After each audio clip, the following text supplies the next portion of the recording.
অস্বাস্থ্যকর পরিবেশে ৮ দিন হাসপাতালকে ৩ লাখ টাকা জরিমানা করেছে ঢাকা দক্ষিণ সিটি কর্পোরেশনের ভ্রাম্যমাণ আদালত। রক্ত সংরক্ষণে একটি ফ্রিজে ত্রুটি পাওয়া গেছে।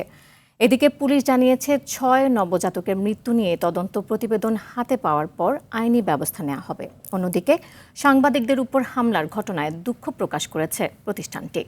দীপ্তচন্দ্র পালকে সাথে নিয়ে আরও জানাচ্ছেন মিশুক হাওলাদার। ৮ দিন হাসপাতালের প্রবেশ গেইটে ফের সাংবাদিকদের সাথে হাসপাতাল কর্তৃপক্ষের হাতাহাতির ঘটনা ঘটে। এ সময় অশোভন আচরণ করেন প্রতিষ্ঠানের স্টাফরা। রোববার দুপুরে এই ঘটনায় দুঃখ প্রকাশ করে প্রতিষ্ঠানের পরিচালক বলেন, নিয়ম মেনে হাসপাতাল পরিচালনা করা হচ্ছে। আমরা দুঃখ প্রকাশ করি যে আমরা যারা করছে এটা কোনোভাবেই ঠিক হয়নি। যে ঘটনা ঘটছে এটা অনাকাঙ্ক্ষিত, কিন্তু আমাকে চেয়েছি নাকি?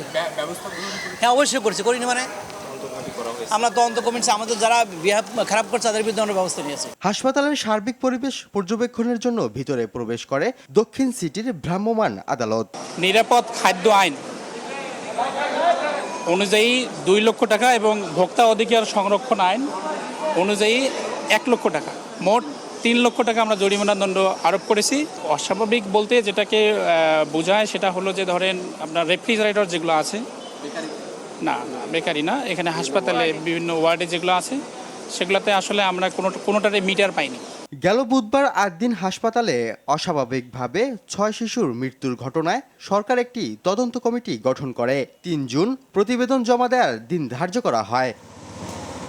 মিশুক হাওলাদার, RTV, ঢাকা।